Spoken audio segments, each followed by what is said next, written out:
Halo guys, welcome back to Rookie Trader Channel. Di sini kalian akan mendapatkan info-info yang berdampak ke market kripto seperti news dan makroekonomi. Kita juga akan charting BTC dan altcoin lainnya untuk melihat potensi pergerakan market berikutnya. Langsung aja kita mulai. Halo semuanya, selamat datang kembali di Market Update hari Senin 13 Oktober 2025. Pasar global memulai minggu ini dengan kondisi penuh ketegangan setelah akhir pekan yang volatile. Ada 3 berita raksasa yang kita bedah hari ini. Yang pertama, perang dagang US dan China memanas kembali. Ancaman tarif 100% dari Trump menghantam Wall Street dan pasar kripto secara brutal. Kedua, The Fed kembali bungkam, namun kita punya tanggal rilis data inflasi CPI yang krusial. Yang ketiga, pasar kripto baru saja menyaksikan likuidasi terbesar dalam sejarah, mengguncang Bitcoin, Ethereum, dan altcoin. Langsung aja kita bahas berita-beritanya ya. Untuk berita yang pertama, Black Swan event kembali terjadi nih. Jumat lalu, pasar risk on asset mengalami sell-off masif, dipicu oleh tweet Presiden Trump yang tiba-tiba mengancam akan mengenakan tarif yang sangat besar, bahkan 100% atau lebih pada produk China. Pemicunya adalah Trump menyatakan melihat gerakan jahat dari China, terutama pada kontrol ekspor, rare earth atau logam langka yang disebutnya sebagai permusuhan dagang yang muncul tiba-tiba. Trump bahkan berencana membatalkan pertemuan dengan Presiden Xi Jinping di KTT APEC Korea Selatan dalam 2 minggu ke depan. Analisis kekhawatirannya seperti ini. Sell-off ini diperparah karena S&P 500 saat ini diperdagangkan di valuasi tertinggi dalam 25 tahun, meninggalkan sedikit ruang untuk kekecewaan. Ancaman tarif ini langsung menghilangkan optimisme AI dan rate cut Fed yang selama ini mendorong pasar. Kementerian Perdagangan China, MOFCOM, telah merespons, menyatakan kontrol rare earth adalah praktik sah untuk keamanan nasional dan memperingatkan bahwa mereka siap menghadapi perang tarif jika US tidak membalikan ancamannya. Terus kita langsung lanjut ke berita yang kedua. Di saat yang sama, pasar kripto diguncang oleh peristiwa Black Swan event internalnya sendiri. Pasar kripto baru saja menyaksikan likuidasi terbesar sepanjang sejarah dalam satu hari, bahkan nggak nyampe 3 jam ya.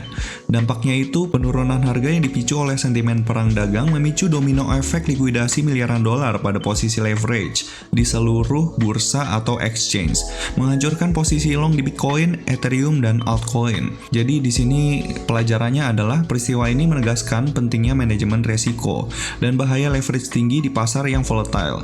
Ini bisa menjadi low baru yang sehat, tetapi sentimen pasar saat ini sangat fearful. Jadi kemarin hari Sabtu dan Minggu gue udah siapin materi untuk risk management. Nanti kita akan upload dan semoga kalian bisa terbantu dari video risk management ini ya. Dari sini kita tahu bahwa pentingnya risk management dalam setiap transaksi di kripto, karena kita tahu kripto adalah risk on asset, ya pastinya kita harus menghitung resikonya dulu sebelum kita masuk ke market kripto ya. Dari total liquidation chart, ini kita bisa lihat ya. Per tanggal 10 Oktober kemarin, itu jumlah liquidationnya itu lebih dari 19 miliar ya. Untuk longnya aja, itu liquidationnya itu mencapai 16,7 miliar dolar. Ini gede banget ya. Kalau misalnya kita lihat dari event-event sebelumnya kayak tanggal 22 September, itu liquidation long-nya itu hanya 3 miliar. Tapi untuk tanggal 10 Oktober kemarin itu bisa 5 kali lipatnya. Jadi ini benar-benar parah banget, benar-benar liquidation terbesar sepanjang sejarah. Kalau misalnya kayak kemarin nih sebagai perbandingan, pada saat Israel sama Gaza itu perang, pertama kali Israel ngirimin rudal, itu kan Bitcoin kan sempat turun banget tuh. Itu total likuidasinya aja gak sampai 3 miliar dolar. Kalau gua nggak salah ingat itu 2 miliar dolar deh total likuidasinya. Tapi kalau misalnya dibandingin sama sekarang, itu 5 kali lipatnya dan bisa dibilang sulit banget nih untuk melikuidasi uang sebesar ini. Tapi nyatanya beneran terjadi.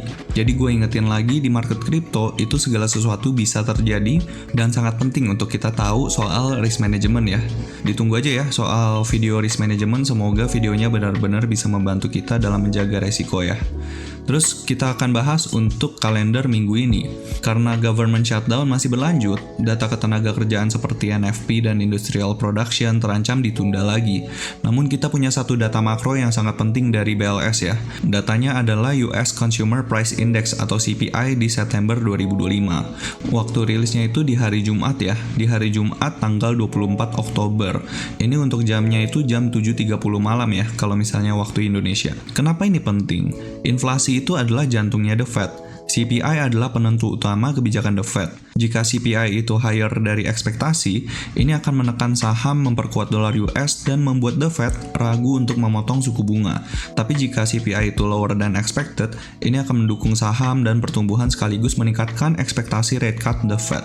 Nah, terus gue pengen bahas sedikit soal update geopolitik. Sebagai catatan positif, gencatan senjata Israel dan Hamas telah dikonfirmasi ya, dan Presiden Trump menyatakan perang itu sudah berakhir di Gaza. Dengan tawanan diperkirakan akan dibebaskan hari Senin atau Selasa ini. Berita ini akan memberikan dukungan dasar bagi pasar agar tidak terlalu jatuh lebih dalam. Jadi kesimpulannya, kita memasuki minggu perdagangan dengan tekanan bearish yang kuat dari ancaman perang dagang dan likuidasi kripto. Namun ada support dan harapan rate cut dan berita damai di Gaza. Jadi untuk strateginya, pertama kita perlu waspada saat open market nanti. Pasar Asia dan Eropa akan bereaksi terhadap berita tarif Trump pagi ini. Investor US mungkin akan melakukan follow through sell off hari ini dan besok, mungkin aja ya. Tapi nanti kita lihat pada saat US Open. Fokus utamanya adalah manajemen resiko. Terutama bagi trader kripto, ini adalah momen untuk menurunkan leverage dan prepare for the worst ya. Terus kita juga perlu siapkan amunisi untuk beli. Ini sekali lagi bukan financial advice, tapi koreksi tajam ini bisa menjadi peluang bagus jika ada sinyal reversal technical, tetapi tunggu hingga volatilitasnya itu mereda dulu ya.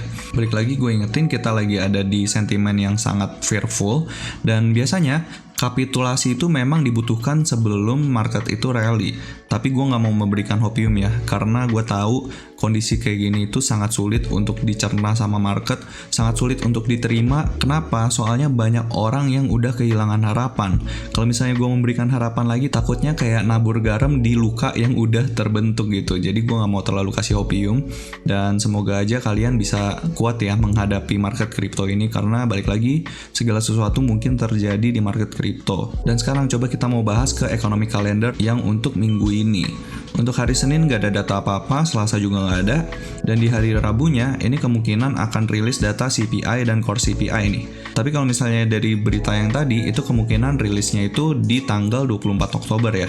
Di sini nih, 24 Oktober, so nanti kita lihat aja apakah datanya itu akan ditunda untuk minggu ini. Dan untuk hari Kamisnya, itu kemungkinan akan keluar juga datanya continuing jobless claims dan juga initial jobless claims. Untuk PPI kemungkinan besar akan ditunda lagi ya, karena masih government shutdown, termasuk yang ini nih, PPI juga ya. Terus habis itu ada data retail sales nih, terus habis itu dilanjutin sama crude oil inventories nih di jam 11 malam. Jadi nanti kita perlu lihat ya, ini datanya sangat berpengaruh ke kekuatan US dollar, soalnya perang di Middle East kan kemungkinan besar udah mereda nih. Jadi kemungkinan harga oil itu bisa sangat berpengaruh ke kekuatan US dollar. Nanti kita lihat aja gimana reaksinya untuk hari Kamis nanti ya. Terus di hari Jumat, ini balik lagi ada average hourly earnings, ada NFP, ada unemployment rate. Ini nggak tahu ya bakal rilis apa enggak ya, soalnya government shutdown masih terjadi, jadi ya perlu waspada aja ya. Perlu waspada untuk minggu ini, dan kita lihat reaksi market seperti apa. Terus kita langsung lanjut ke pembahasan Fed Watch Tool. Nah, untuk Fed Watch Tool, ini untuk Oktober, kemungkinan rate cut-nya langsung di angka 97,8 ya. Jadi kemungkinan besar The Fed akan memangkas suku bunga sebanyak 25 basis point. Dan untuk tanggal 10 Desembernya, ini naik drastis nih. Kemungkinan The Fed akan melakukan rate cut langsung naik ke angka 96,7%. Jadi sejalan ya sama economic projection-nya The Fed, untuk tahun ini ada 2 kali rate cut lagi untuk US. Sebanyak 25 basis point di Oktober dan 25 basis point di Desember. Dan ini angkanya fluktuatif, jadi nanti kita lihat aja berdasarkan data-data yang nanti akan keluar ya. Seperti itu untuk Fed Watch Tool. Terus kita langsung lanjut ke pembahasannya ETF flow. Nah, untuk ETF flow, ternyata tanggal 10 Oktober ETF itu masih belum terlalu besar ya, belum terlalu terpengaruh dari beritanya US China. Karena bisa dilihat di sini nih, outflow-nya itu memang ada, tapi di BlackRock itu masih melakukan pembelian yang lumayan sebenarnya bisa dibilang kecil ya. Cuman 74,2 juta US dollar, dan untuk total net flow-nya itu outflow sebesar 4,5 juta dolar, dan ini terbilang kecil banget kalau misalnya kita bandingin sama kemarin-kemarin. Kalau misalnya kita lihat nih di minggu lalu itu inflow gede banget guys, beneran gede banget, Lihat di sini. 500, 400, 600, 600, 900, 1,2 M, 800, 400. Jadi gue sedikit bingung sih kenapa market bisa seturun ini. Dan emang kita lihat beritanya itu Black Swan event banget. Dan kalau misalnya kalian tahu, ada satu trader yang melakukan sell shorting 30 menit sebelum Trump announce tarif 100% ini ke China. Dan ini udah pasti insider trader dan kacau banget ya. Jadi kayak dia sell shorting dan dia tahu kalau misalnya market itu bakalan panik, sell off, dan dia memanfaatkan momen itu gitu. Jadi nanti kita lihat aja untuk price actionnya. Menurut gue ini suatu hal yang parah banget. Bisa dibilang ini manipulasi karena pergerakannya itu very unorganic. Sangat-sangat gak organik, sangat-sangat manipulatif. Jadi nanti kita lihat aja ya dari price actionnya seperti apa. Terus untuk Ethereum, nah untuk Ethereum di sini ada sell off di tanggal 10 Oktober sebesar 174,9 juta US dollar. Tapi bisa dibilang ini gak terlalu gede juga. Soalnya apa? Di minggu lalu ini ada yang 500, 200, walaupun gak terlalu gede. Tapi sell off ini bisa dibilang juga gak segede minggu lalu ya. Jadi bisa dibilang tanggal 10 Oktober itu sell off-nya itu cuma 174,9 juta dolar. Dan memang parah banget ya untuk altcoins, parah banget. Nanti kita bahas, tapi menurut gua ini masih still okay. Sebenarnya sulit buat gua ngomong ini still okay itu sulit. Tapi nanti kita lihat aja dari price actionnya. So untuk ETF flow masih okay, masih nggak ada masalah. Ini masih terbilang wajar kalau misalnya dibandingin tanggal 24, 25, 26. Ini bahkan masih lebih kecil gitu. So kayak gitu ya untuk pembahasan ETF flow. Kita langsung lanjut aja ke chart. Nah, untuk chart gue mau bahas dulu dari daily time frame ya. Karena bisa dilihat di sini nih. Daily time frame-nya itu last pullback-nya itu di sini. Dan dia valid melakukan break of structure di sini dan dia creating higher high. Dan gara-gara Black Swan event kemarin, pergerakan seminggu ini nih, seminggu lebih ini itu langsung dihajar drastis dan open candle untuk hari Senin ternyata di atas demand daily ini. Lihat. Ini sangat-sangat jahat sih menurut gua. Kalau misalnya kita lihat nih ke volatility S&P 500, ini fix ya. Itu volatility-nya langsung naik drastis ke angka 21,65. Dan sebenarnya ketika fix ini naik, itu sering banget terjadi yang namanya bottom di market. Kalau misalnya kita lihat di sini ya. Misalnya di tanggal 1 Agustus, kita lihat ya, 1 Agustus di S&P 500. Nah, lihat di sini. 1 Agustus. Ini bottom guys buat S&P 500. Dia bottoming, terus habis itu selanjutnya dia creating candle hijau nih, kayak ngebales sell off di sini dan langsung naik aja gitu, kayak nggak terjadi apa-apa. Dan apakah di sini bakalan kejadian lagi? Nggak tahu ya.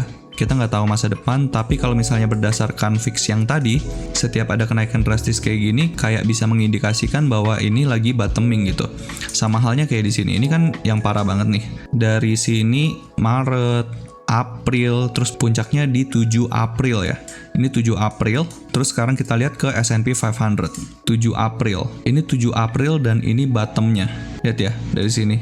Dia turun terus sampai 7 April, fixnya memuncak dan dia bottoming di sini. Dan balik lagi, kita nggak pernah tahu bottomnya di mana, tapi kalau misalnya kita lihat dari fix tadi, ya mungkin aja ini adalah bottomnya, mungkin ya, sekali lagi ini mungkin. Dan kalau misalnya dia lanjut naik lagi, itu akan sangat painful ya ke market. Jadi semoga kalian selamat dari pergerakan kemarin ini. Turut berduka cita kalau misalnya kalian ada yang kena liquidation, ada yang kena margin call.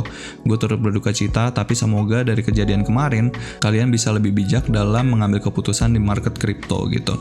Dan semoga aja kalian nggak kena margin call ya. Seperti itu untuk S&P 500. Terus coba kita langsung lihat ke Nasdaq. Nah untuk Nasdaq sama ya. Ini adalah pullback terakhir di time frame daily. Ini demand daily-nya. Dia terobos langsung demand daily ini. Cuman retest sampai SNR ini. Terus habis itu melakukan pemantulan ya. Langsung kelihatan di sini untuk opening candle-nya itu di atas demand daily ini. So crazy ya. Menurut gue ini crazy banget sih. Untuk Nasdaq, untuk S&P 500 kayak cuman sebentar doang terus habis itu naik lagi. Dan sebenarnya dia naik laginya itu bukan karena udah nggak takut tarif ya, tapi karena Donald Trump itu kemarin ada sempat bilang it will all be fine gitu. Dan don't worry about China, it will all be fine. Dan highly respected presidency just had a bad moment kata dia. He doesn't want depression for his country and neither do I. The USA wants to help China not hurt it. Kayak drama ini ini, drama yang dibuat sama Trump ini kayak cuman bersih-bersih market dari orang-orang turis lah, bisa dibilang turis market. Jadi pada saat bull gitu sekencang-kencangnya, terus kayak dibersihin dulu sama market, orang-orang yang paper hand, terus habis itu mantul lagi. Kondisi-kondisi kayak gini sering banget terjadi, ini namanya kapitulasi.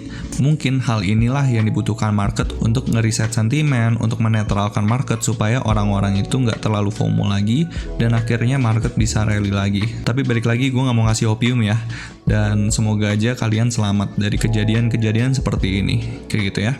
Terus kita langsung lanjut aja ke DXY. Gue pengen lihat pergerakan kekuatan US dollar. Oke, untuk kekuatan US dollar ini meningkat ya. Jadi bisa dibilang dia itu udah MSS lagi di sini secara time frame daily. Dan untuk demand daily-nya itu ada di sini. Dia sejalan sama demand 4 hour-nya.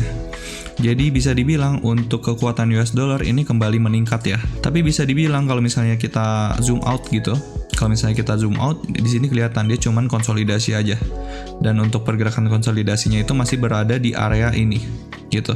Dia masih berada di area sini, dan mungkin aja ketika dia sampai ke area ini nih, yang gue udah tandain ini, kemungkinan ada penurunan lagi di sini, dan hopefully bisa kembali mengangkat risk on asset ya. Nah di sini masih sesuai ya sama proyeksi kita. Jadi ternyata walaupun dia nggak sampai ke demand 1 hour ini, tapi dia tetap melakukan kenaikan gitu. Dan baru sekarang banget dia melakukan pullback ya untuk time frame 4 hour ya. Terus kalau misalnya untuk 1 hour-nya, di sini dia udah melakukan pullback. Jadi kita bisa tandain untuk demand 1 hour-nya ke sini. Dan tadi 4 hour-nya demand-nya itu udah berpindah ya ternyata ya. Oh enggak deh, belum. Ini hanya inside bar. Jadi untuk demand 4 hour-nya itu masih di sini, dan untuk 1 hour-nya ini lagi ongoing retest ke demand 1 hour-nya, kayak gitu. Jadi nanti kita lihat aja ya untuk pergerakannya risk on asset seperti apa berdasarkan dari DXY ini. Ini balik lagi, ini kan kekuatan US dollar. Kita mengharapkan kekuatan US dollar itu menurun. Supaya apa? Supaya risk on asset itu kembali naik gitu. Dan sekarang kita lagi berada di area yang cukup bagus. Kenapa gue bilang cukup bagus? Soalnya kita lihat di sini nih, dia secara structure eksternal itu keep creating lower high gitu. Lihat di sini ya. Ini lower low, lower high, lower low, lower high. Terus ini walaupun di sini weak doang, kayak nge-weak doang gitu, ini adalah valid lower low karena dia sempat di bawah dari low point ini gitu. Tapi gue masih ekspektasi dia masih bisa melakukan penurunan dari sini nih, dari area sini, kecuali dia udah creating higher high ya. Kecuali dia creating higher high untuk external structure-nya, baru kita perlu hati-hati banget ya, karena risk on asset itu bisa tertekan kembali kayak gitu ya. Terus coba kita langsung lanjut ngelihat pergerakannya Bitcoin dominance. Ini kemarin gue sempat lihat dia nge-weaknya parah banget ya. Ini adalah nge-weak terparah yang pernah gue lihat, dan yang lebih parah lagi secara weekly-nya, kita lihat di sini. Secara weekly-nya, ini kayak week ini nih, week panjang ini kayak bukan apa-apa. Dan skenario kita kemarin itu masih berjalan. Kemungkinan dia bisa retest ke skenario ini, dan kemungkinan masih ada rejection itu masih mungkin terjadi. Padahal di time frame 4 hour ini kelihatan jelas ya, kayak dia itu benar-benar udah ngerusak price action yang terjadi di sini gara-gara Black Swan event yang kemarin terjadi gitu. Dan secara time frame daily pun di sini gue ada tanda ini untuk area penting yang sejalan sama SNR weekly. Ini kan SNR weekly nih, dan ini adalah order block-nya gitu. Dan di sini aja closing daily-nya itu nggak mampu di atas dari order block ini nih, kayak gitu. Jadi kita expecting dia bisa melakukan penurunan, bisa melanjutkan penurunan lagi. Dan kalau misalnya melanjutkan penurunan lagi dan benar-benar bisa breakdown dari sini, itu sangat painful ya buat market. Dan gue yakin banget banyak yang kecewa dari pergerakan seperti ini. Untuk sekarang pergerakan Bitcoin dominance itu masih bullish ya. Di 1 hour-nya itu masih bullish karena demand 1 hour-nya itu terakhir banget di sini. Ini hanya inside bar dan ini manipulasi ya. Dan sekarang dia habis retest nih ke demand 1 hour ini dan masih menjaga struktur bullishnya ya. Karena kelihatan di sini dia ada pemantulan, tapi kalau misalnya dia breakdown, benar-benar breakdown gitu, ya hopefully dia bisa creating lower low gitu. Karena di sini kita juga udah anticipating ya, dia bisa aja creating higher high dari sini, dan dia beneran creating higher high, dan hopefully dia ada MSS di internal structure-nya. Jadi ini kita hapus aja biar nggak terlalu pusing, dan semoga di sini dia bisa creating lower low ya, kayak gitu. Kayak gitu untuk Bitcoin dominance, gak banyak yang bisa kita bahas di sini karena balik lagi ini manipulasinya terlalu jahat ya. Walaupun dia retest ya ke bear FEG ini, tapi retestnya gue nggak expect seagresif ini sih. To be honest, gak ada yang expect bakalan kayak gini sih. Siapa yang tahu Donald Trump bakalan kasih tarif kemarin? Paling anaknya doang tuh, si Eric Trump. Makanya ada insider trading yang kemarin nge-sell shorting 30 menit sebelum Donald Trump ngasih announcement itu. Namanya juga market crypto, risk on asset, ya pasti resikonya gede gitu. Oke, terus kita langsung lanjut ke pembahasan Total IS. Kita pengen lihat pergerakan Total IS seperti apa. Oke, kalau dari Total IS, balik lagi, gila banget ya. Even demand daily ini mampu mempertahankan struktur bullish di time frame daily-nya. Lihat di sini, dia belum mampu untuk closing di bawah demand daily ini secara time frame daily. Bahkan harga itu react banget dari demand weekly ini. Kalau kita lihat ya secara weekly, kita lihat dulu secara weekly. Di sini kelihatan ya, secara weekly time frame, lihat di sini dia creating higher low, terus habis itu dia creating internal structure di sini, dia pullback, dia creating higher high, dan di sini adalah last pullback-nya. Ini gue udah tandain demand weekly, bahkan di sini ada semacam trendline ya. Ini gue udah gambarin, udah lama banget gue udah gambarin trendline ini, dan ternyata di retest. Ini adalah retestnya, dan skenario yang mungkin terjadi setelah dia retest ke demand weekly ini, retest ke trendline ini, ya skenario yang mungkin terjadi ya seperti ini gitu. Kecuali kayak gini ya, di time frame daily. Kecuali di time frame daily, balik lagi ya. Kecuali dia berhasil closing di bawah demand daily ini secara daily, ya skenario yang mungkin terjadi adalah penurunan gitu. Bukan sayangnya ya, gue juga bingung, ini gue perlu bersyukur apa gimana. Soalnya, secara daily dia nggak closing di bawah demand daily ini guys. Jadi gue nggak bisa bilang ini adalah bearish gitu. Secara time frame daily ini bullish. Karena ini lower high terakhir, ini higher high terakhir, dan dia masih bergerak di dalam range ini. Walaupun penurunan ini sangat agresif ya, tapi dia belum mampu closing di bawah demand daily ini. Kayak gitu. Terus kita langsung lihat aja ke time frame 4 hour. Secara 4 hour dia bisa dibilang bearish, bisa dibilang enggak ya. Karena di sini dia ada sempat closing nih. Dia ada sempat closing di bawah demand 4 hour ini. Tapi kalau misalnya kita lihat di sini, dia kayak langsung dibalas sama candle hijau lagi. Dan ini pergerakannya lumayan kenceng dan agresif ya. Jadi kita tandain aja ini demand 4 hour, toh 1 hour-nya itu bearish. Dan dari sini kita udah kasih gambaran ya. Kemungkinan dia bisa melakukan penurunan. Cuman proyeksi kita kemarin, gue expecting dia cuman sampai bull FVG ini. Gue nggak expect dia bahkan sampai ke demand 4 hour ini, bahkan bisa sampai retest ke demand weekly ini. Nggak ada orang yang expect kejadian seperti ini. Seriusan deh. Tapi kalau misalnya kita lihat dari market structure, ya 1 hour-nya itu still bearish, dan untuk supply terakhirnya kita udah bisa pindahin ke sini. Karena ini adalah last pullback-nya. So, expecting kalau misalnya dari sini ada rejection, itu sangat wajar ya. Dan kemungkinan harga pergerakannya Bitcoin dan altcoins lainnya itu bisa ke-reject juga dari area sini gitu. Kayak gitu ya untuk Total IS. By the way, Total IS itu adalah keseluruhan total market cap, tapi excluding stable coins. Jadi pergerakan seluruh cryptocurrency itu bisa tergambarkan dari pergerakan Total IS gitu. Dan ini including Bitcoin ya. Bitcoin, Ethereum, Solana, XRP, dan seluruh altcoins yang bisa kita perdagangkan gitu. Terus kita langsung lanjut ke Total 3IS. Nah, untuk Total 3IS, balik lagi ya. Coba kita lihat dia turunnya sampai mana nih. Dia turunnya sampai SNR ini ya. Bahkan belum sampai ke area OTI ini. Dia demand weekly-nya masih aman, belum kesentuh sama sekali. Dan kalau misalnya kita lihat secara daily, sayangnya secara daily dia itu mampu nih closing di bawah demand daily ini. Jadi bisa dibilang secara daily time frame dia itu udah back to bearish ya. Dia udah back to bearish di sini. Karena ini adalah higher low, dia creating higher high, dia bikin higher low, tapi dia nggak mampu creating higher high. So demand daily terakhirnya itu ada di sini. Dan ternyata dia valid ya, dia valid closing di bawah demand daily ini. Tapi ini cuman secara internal, karena lowest point-nya itu sebenarnya di sini gitu. Di sini adalah lowest point-nya. Kenapa bang di sini? Karena di sini adalah struktur eksternalnya. Lihat ya di sini ya. Di sini dia kan creating higher high dari sini ya.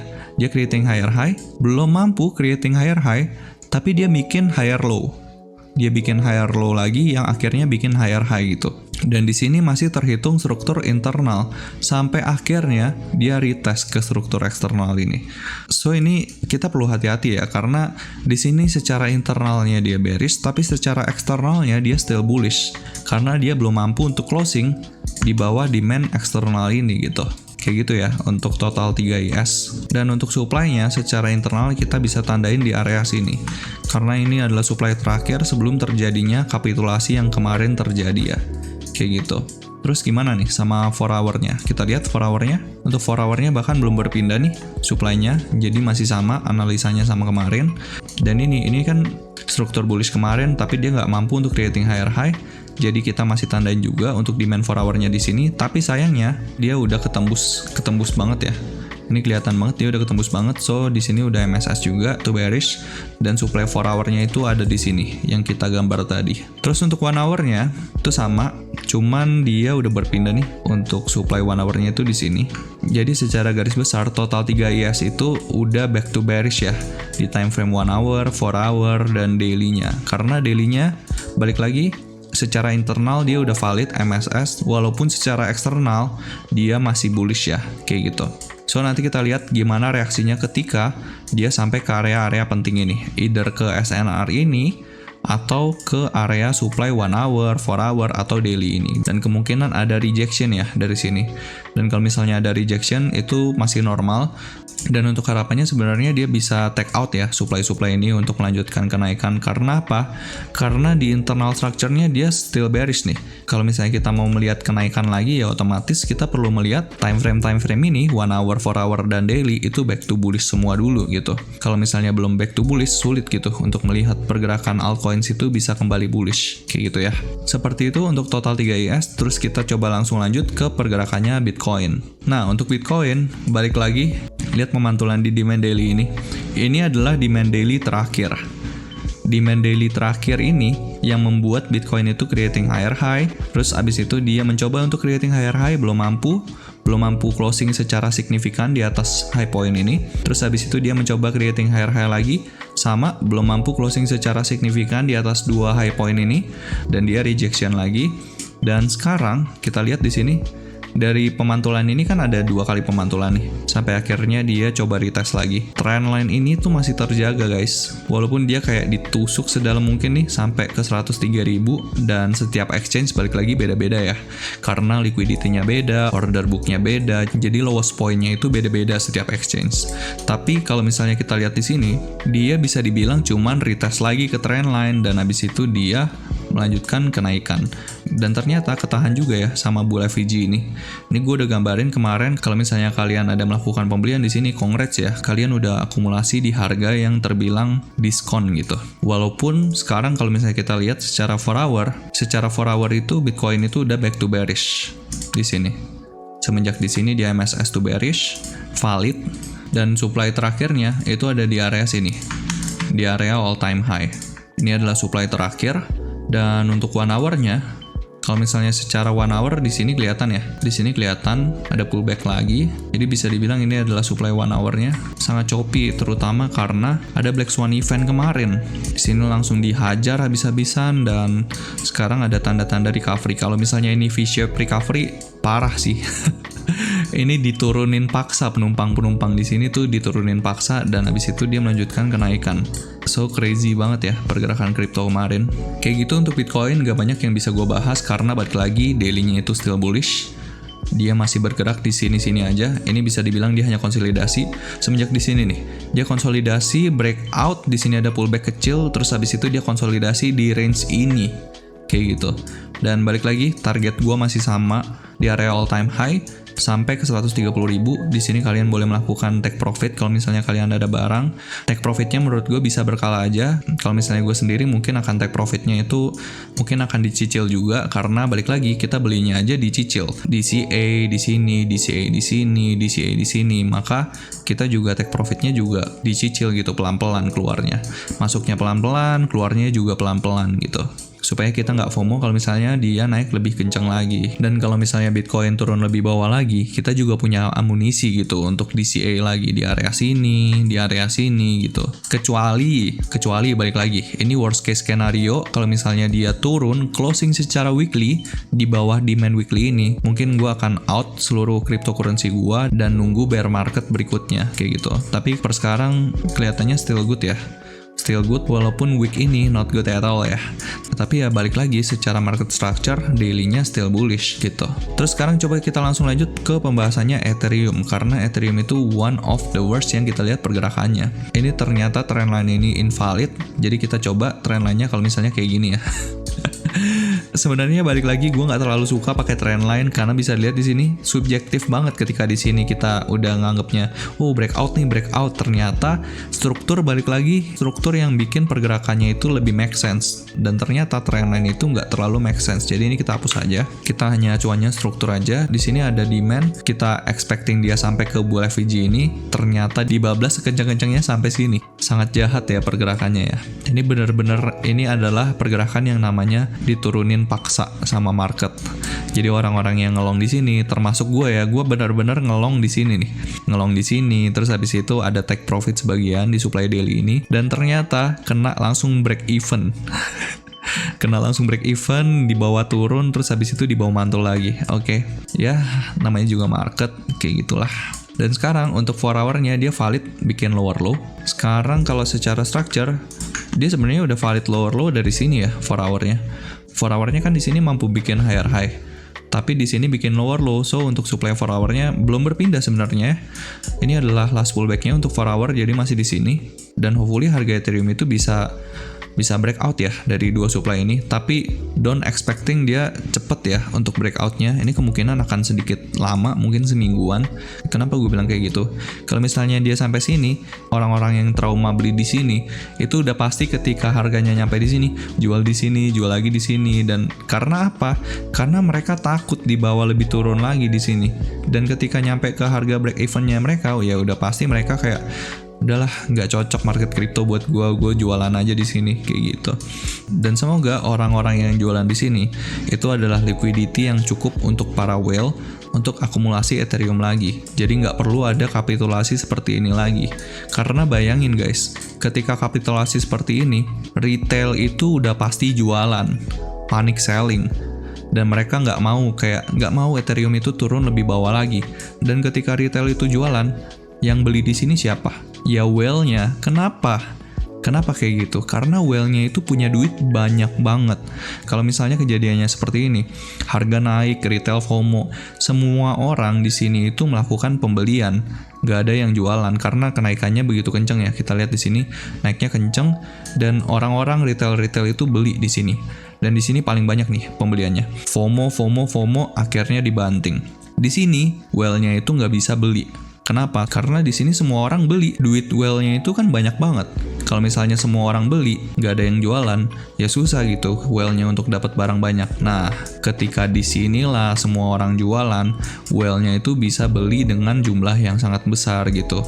Kayak gitu ya. Itu sebenarnya teori ini namanya smart money concept, dan ini konsep liquidity ya. Jadi bisa dibilang ini adalah liquidity yang diperlukan untuk para whale itu melakukan akumulasi sebesar-besarnya kayak gitu. Dan next max pain-nya itu di mana? Ya max pain-nya adalah ketika retailnya itu nggak punya barang lagi di sini dan harganya melakukan kenaikan ke sini. Terus habis itu max pain-nya lagi, retail akan FOMO lagi, beli lagi di sini, beli lagi di sini ketika harganya naik gitu. Dan sampai sini akhirnya retail FOMO lagi, gue udah jualan di sini, harganya malah creating all time high lagi kayak gitu ya. Tapi balik lagi, ini bukan hopium, dan emang segala sesuatu itu bisa terjadi ya di market. So be careful, banyak manipulasinya, dan semoga kalian nggak panic selling ya di sini. Oke, kayak gitu ya untuk pembahasan Ethereum. Sekarang kita mau coba ke pembahasan komen. Untuk komen yang pertama ini ada dari Irwan9914. Bang, tolong bahas WLFi dong. Oke, nanti kita bahas ya. Pertama WLFi. Terus kita langsung lanjut ke Nusantara Jaya TV-ku. Bahas cake bro, diam-diam menghanyutkan tuh pancake swap. Oke, nanti kita bahas ya untuk cake. Terus habis itu Regina Tanata Tan. Thanks. Gimana dengan hype? Oke, nanti kita bahas ya hype. Pertama kita bahas dulu dari WLFi. Ini kita bahas aja nggak apa-apa ya dari current market condition, karena ya balik lagi, current market condition is not good gitu. Oke, secara weekly time frame, kalau misalnya benar ini adalah opening price-nya atau pada saat ICO harganya segini terus habis itu naik, ini bisa dibilang dia still bullish. Tapi balik lagi ini hanya weekly time frame ya, dan ini biasnya nggak bisa terlalu benar. Kenapa? Soalnya apa? Kita kekurangan data nih. Dia cuma pergerakan marketnya seperti ini dan dia bisa dibilang bullish. Kenapa bullish? Soalnya ICO-nya di sini dan sekarang harganya naik sekenceng-kencengnya dan sekarang baru melakukan pullback. Dan ini nggak bisa jadi acuan ya. Jadi kita langsung aja lihat ke daily time frame-nya. Untuk daily time frame-nya kita bahas secara internal aja ya. Untuk internalnya dia bearish. dengan last supply-nya itu ada di sini untuk WLFi. Ini bisa dibilang bearish banget ya. Kenapa? Soalnya dia kripto yang terafiliasi langsung sama Donald Trump, dan sekarang Donald Trump itu lagi bikin drama, dan makanya pergerakan WLFi itu terbilang sangat parah ya turunnya. Kalau misalnya kita lihat di sini nih, satu hari aja penurunannya 60%. Parah ya. Sekarang coba kita lihat ke 4 hour-nya. Oke, 4 hour-nya juga bearish ya. 4 hour-nya juga bearish. Semoga kalian gak nyangkut ya di sini. Soalnya apa? Pergerakannya itu udah bearish sekali. Kalau misalnya dia mau bullish itu lumayan jauh PR-nya, dia harus bisa up 58%, 59%. So, 4 hour-nya bearish, 1 hour-nya juga bearish. Ini dia 2 kali ya. Seingat gua mayoritas pergerakan penurunannya itu sekali doang, kayak seret gitu sekali. Ini 2 kali dia, seret sekali, seret 2 kali. Ini bisa dibilang insider trading nih guys. Lihat di sini. Tanggal 10 Oktober jam 10 malam. Jual gede-gedean. Terus ini pas lagi announce 100% tarif ke China. Turun lagi. Sangat ini ya, suspicious ya pergerakannya ya. Well yang jual di sini, kenapa dia jualan di sini? Apakah udah tahu bakalan kejadian seperti ini? Apakah well yang jual di sini adalah anaknya Trump? Nggak tahu ya. Jadi ya balik lagi, koin seperti ini rentan dimanipulasi. Karena seingat gua pergerakan altcoin lain tuh nggak ada yang kayak gini, kayak gitu. Jadi nggak banyak ya sebenarnya yang bisa gue bahas di sini, nggak banyak soalnya 4 hour-nya bearish, 1 hour-nya bearish, dan kalau misalnya untuk investasi, objectively speaking ini nggak bagus sama sekali, dan pergerakannya itu still bearish. Jadi kalau misalnya dia nyampe nih ke area sini, besar kemungkinan ada rejection di sini. Terus gimana bang kalau misalnya nyangkut gitu? Kalau misalnya nyangkut ya pertimbangkan untuk stop loss, karena di sini balik lagi pergerakannya bearish. Apakah kalian mau nunggu stop loss-nya ketika nyampe sini? Kalau misalnya dari sini nih, turun ke sini, itu 74% gitu.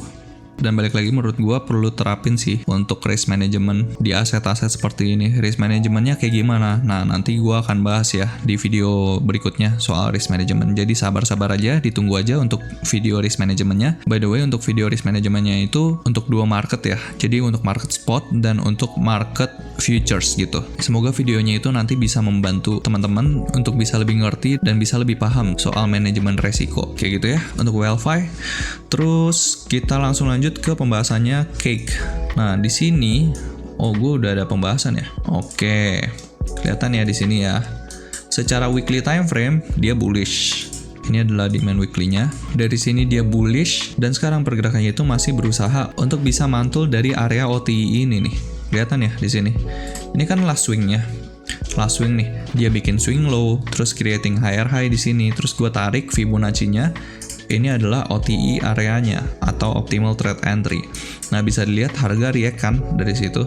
Harga react dari situ, dan secara weekly time frame ya emang dia still bullish. Even di time frame weekly, closing candle kemarin itu hijau guys. Jadi kayak penurunan kemarin itu gak bisa bikin pancake itu closing secara bearish gitu. Jadi bisa dibilang Pancake itu salah satu koin yang strong ya. Salah satu kripto yang strong. Dan coba kita lihat ke time frame daily-nya. Nah, untuk time frame daily-nya itu dia juga still bullish ya. Still bullish. Kenapa gue bilang still bullish? Nih di sini lihat ya.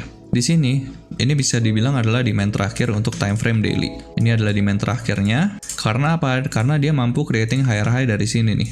Dan untuk last pullback-nya itu di sini. Gak di sini ya. Ini cuman inside bar doang gitu. Jadi bisa dibilang dia cuman one push ke atas dan dia udah melakukan pullback. Sayangnya pullback-nya itu 100% bahkan lebih ya. Cuman karena ini week doang, jadi nggak dihitung. Dan sekarang kita lihat di sini, dia closing benar-benar di atas time frame daily ini gitu. Dia retest lagi ke demand daily ini dan dia udah creating bullish engulfing di sini. So bisa dibilang daily-nya itu still bullish. Terus kita langsung lanjut ke pembahasannya 4 hour. Untuk 4 hour dia sayangnya bearish ya. Di sini dia valid pullback, terus habis itu dia udah creating lower low. Dia creating lower low kan. Dan untuk supply 4 hour-nya ada di sini. Sebenarnya hampir semua pergerakan altcoins itu sulit sih untuk diidentifikasi. Soalnya apa? Dia pergerakannya sangat ini ya, sangat impulsif gitu penurunannya semenjak di sini. Dan even sampai di sini dia melakukan penurunan pelan-pelan, nggak ada pullback gitu. Jadi sangat sulit untuk identifikasi market structure-nya. Tapi ya tetap balik lagi banyak manipulasinya. Semoga kalian bisa manfaatin di time frame besarnya, karena balik lagi di time frame besarnya itu still bullish. Itulah pentingnya kita perlu analisa nggak cuma satu time frame. Jadi kita perlu analisa di time frame weekly, daily, terus habis itu kita lihat pergerakan internalnya di 1 hour, 4 hour, kayak gitu. So untuk biasnya still bullish karena gua ngelihat di time frame daily-nya aja. Karena dari pergerakan di sini bisa dibilang dia channeling dan ini adalah breakout-nya gitu. Walaupun di sini dia kayak balik lagi ya. Dan semoga aja dia bisa menciptakan struktur bullish lagi. Untuk PR utamanya 1 hour sama 4 hour-nya harus bisa back to bullish. Kalau misalnya ini belum terjadi, expecting di sini ada rejection ya. Dan kalau misalnya di sini ada rejection, kita perlu hati-hati. Kayak gitu ya untuk pancake swap. Terus kita langsung lanjut ke pembahasannya hype. Untuk hype, gue turut berduka cita ya. Sempet nge-week sampai 20. Insane. Sebenarnya banyak sih altcoin yang lebih parah dari ini, tapi ya hype adalah salah satu yang terparah. Karena lihat di sini, dia retest sampai ke struktur eksternalnya. Balik lagi dia still bullish ya. Di daily-nya itu still bullish kalau secara eksternal. Kalau secara internal ya otomatis kita lihatnya dia udah bearish di sini. Karena lihat di sini, ini kan pullback terakhir nih. Ini pullback terakhir. Oh, bahkan ini bukan pullback ya. Bahkan ini belum bisa kita consider pullback. Di sini pullback terakhirnya. Karena di sini kan cuma inside bar nih. Ya kan? Lihat ya, candle hijau ini dan pergerakan candle merah ini masih berada di dalam candle hijau ini. So masih bisa dibilang ini inside bar dan dia baru MSS-nya tuh di sini. Ini MSS di time frame daily tapi internal. Terus kalau eksternalnya dia still bullish karena ini adalah pullback terakhir nih untuk structure eksternalnya. Wait a minute. Bukan di sini guys. Di sini. Kenapa? Soalnya di sini dia creating higher low, higher high, higher low. Belum mampu bikin higher high, belum mampu bikin higher high, terus abis itu bikin higher high. Dan di sini adalah lowest point-nya gitu. So untuk daily-nya dia still bullish untuk eksternal ya, external structure ya, balik lagi. Tapi untuk internal structure-nya dia itu bearish dengan supply terakhirnya itu ada di sini. Karena price action-nya kayak gini, expecting dia mungkin akan konsolidasi di sini. Untuk PR utamanya, kalau misalnya kita punya barang kan kita berarti expecting harganya hype itu bisa naik. Jadi untuk PR utamanya harus bisa take out supply daily ini. Ini PR utamanya. Tapi kalau misalnya dia sampai closing nih di bawah demand daily ini kita perlu hati-hati ya. Karena expecting dia creating lower low dari sini. Karena dia udah bearish secara external structure-nya kayak gitu. Jadi ada 3 skenario. Yang pertama most likely dia akan konsolidasi di sini. Terus yang kedua untuk PR utamanya dia harus bisa breakout dari supply daily ini. Terus yang nggak boleh kejadian itu dia nggak boleh breakdown dari demand daily ini. Nggak boleh closing ya. Closing secara daily time frame di bawah demand daily ini. Kalau misalnya dia closing di bawah demand daily ini, kita expecting dia creating lower low. Ini walaupun dia udah nge-week sepanjang ini, tapi struktur eksternalnya still bullish. Kenapa? Soalnya dia belum mampu untuk closing di bawah demand daily ini. Kayak gitu. So sebenarnya masih bagus. Orang-orang yang beli di sini ini kemungkinan besar udah panik ya di hype. Kayak dia udah turun sekitar berapa? 33%, bahkan sampai sini 40%. Kalau sampai week terbawahnya turunnya 64%. Ini bakalan bikin panik banget orang-orang yang FOMO di sini dan kemungkinan besar ya jadi liquidity-nya well gitu. Liquidity-nya well buat well-nya itu melakukan pembelian gitu di sini. So kayak gitu untuk hype karena udah dibahas semua, balik lagi ke wejangan. Semoga kalian aman dari kondisi seperti ini karena balik lagi semua altcoins itu nggak ada yang terkecuali itu bener-bener gila-gilaan turunnya. Ya kemungkinan ini adalah kapitulasi yang dibutuhkan market untuk nurunin para long leverage gitu.